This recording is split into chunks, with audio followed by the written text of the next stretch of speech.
It's an interesting race, this, isn't it? So, I mean, why do we care about what's happening in New York? Because if this guy, Zohran Mamdani, becomes the mayor of New York, he will be of such a different cloth from anyone that has, held that post. And being mayor of New York is a big ticket item. I mean, the mayor of London is probably the most important directly elected politician in the UK.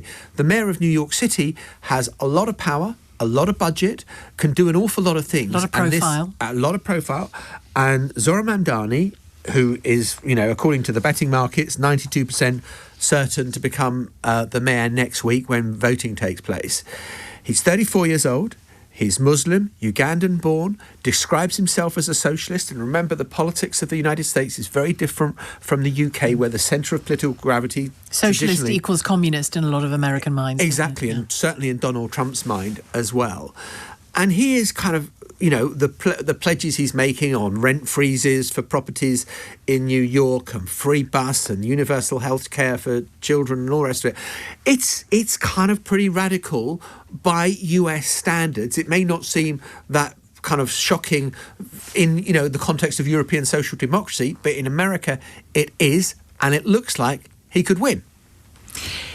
His detractors paint him, I'm getting a lot of this from my social media viewing, his detractors paint him as a terrifying Islamist, anti-Semitic, more than a disruptor, a kind of revolutionary. But those who support him say, no, this guy is smart, intelligent, he's part of the new America, and get used to it. And I think that both those things could be true. I mean, I think that he is broadly, anti-Israel. He would certainly not say he was anti-Semitic.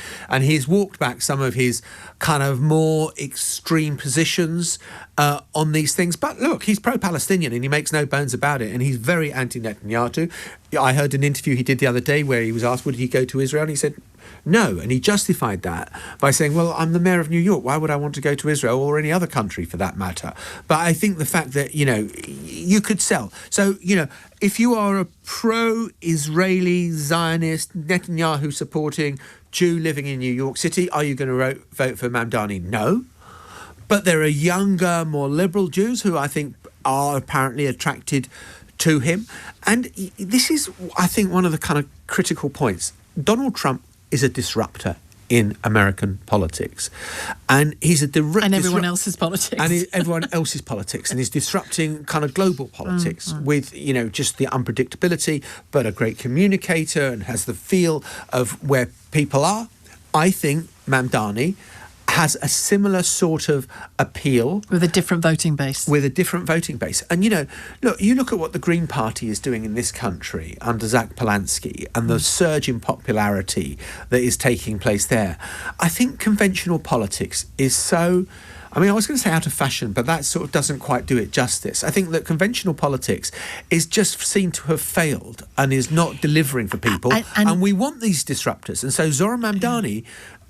represents that. Now, there have been other people who've self-identified as socialists who've been elected for offices in the US politics, but none as significant or as powerful as the mayor of New York City. And I think in this sort of hyper-visual, hyper-emotional, and I don't use that word pejoratively. I mean, we're in a more emotional time, aren't we? Where vibes.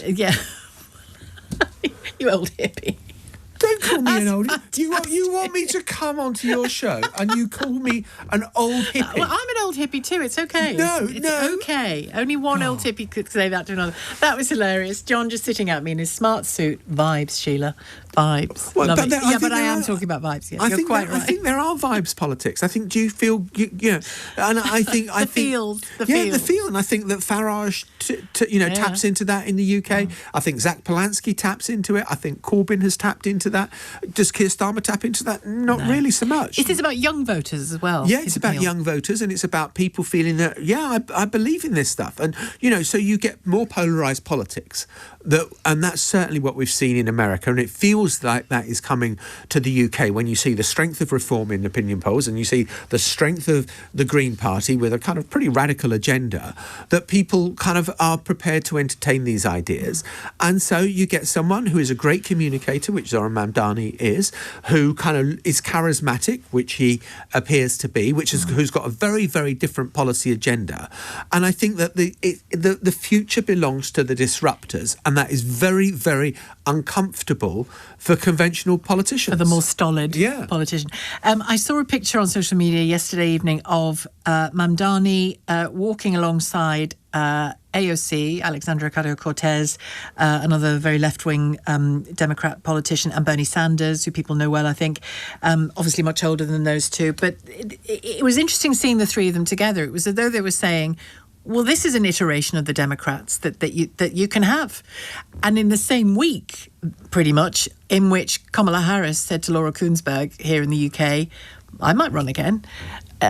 I mean, two very different iterations of the Democrats. And I think the other thing that America isn't one country. I mean, America is lots of different countries. So, we can talk about, we're focusing on the mayoralty of New York. Next week, there's going to be an election for the governor in Virginia.